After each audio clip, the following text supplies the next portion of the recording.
into the back of his pickup. He climbed behind the wheel. Scrubbing his forehead, he willed the headache to subside. These days, he stayed tired.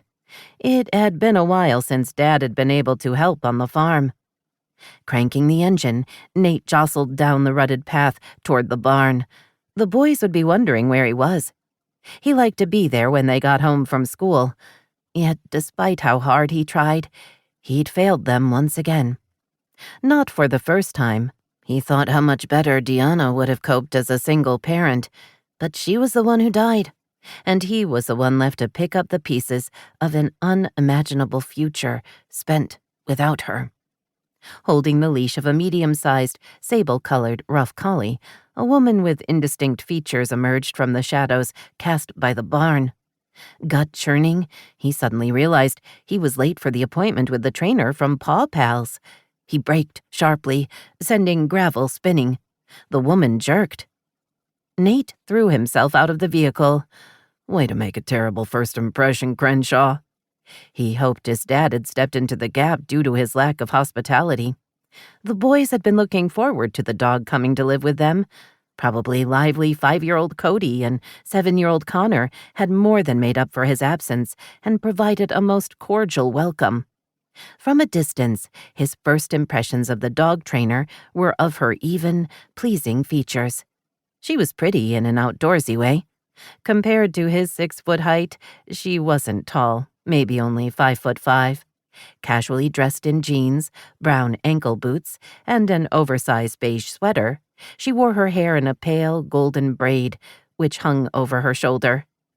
Tromping across the yard to meet her, he raised his hand. The dog yipped a greeting. "I'm so sorry I'm late, Miss Spencer. I meant to be here to greet you, but the time got away from me." She stepped out of the shadows and into the slanted light of the sun.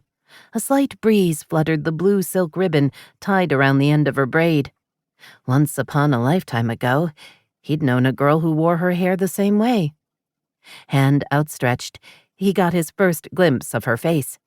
A face that teased at the edges of his memory. "Welcome to..." The pieces of an all-too-familiar puzzle clicked into place. His heart skipping a beat, he came to a complete halt. "Gemma?" He blinked at her. "Gemma Anderson?" Dropping his hand, he went rigid. "You're the dog trainer Juliet sent?" She stiffened. "It's Spencer now. And yes, I'm here to help your father bond with Rascal." He flicked a look at the collie sitting quietly at her feet. "Rascal?" The dog cocked his head. She flipped the end of her braid over her shoulder. It suited him in an entirely endearing way. He folded his arms across his chest. "I'm sorry you came all this way for nothing. This isn't going to work out." Gemma's heart skipped a beat. "You can't be serious." Rascal rubbed his nose against her hand. The collie always sensed when his humans needed emotional support. It was this sensitivity that made him such a great service dog. Nathan's blue eyes glinted. "I've never been more serious." She threw out her hands. "But why?" He lifted his Stetson off his head and placed it again on top of his short, dark hair. "I think you know why." As 17-year-olds, they'd met as 4-H camp counselors. During that unforgettable summer, they fell in love. "I wasn't sure you'd remember me," she rasped. When the summer ended, they vowed to love each other forever. But after she returned to her home near Greensboro in the Piedmont, her world fell apart.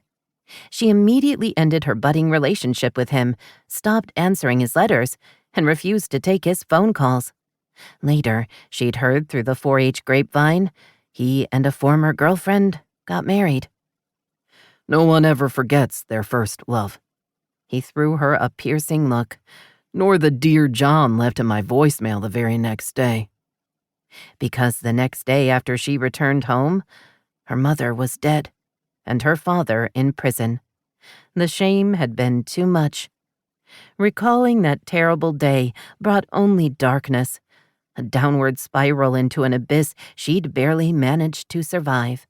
She wouldn't go back to that time in her life. Better for him to believe her cold-hearted.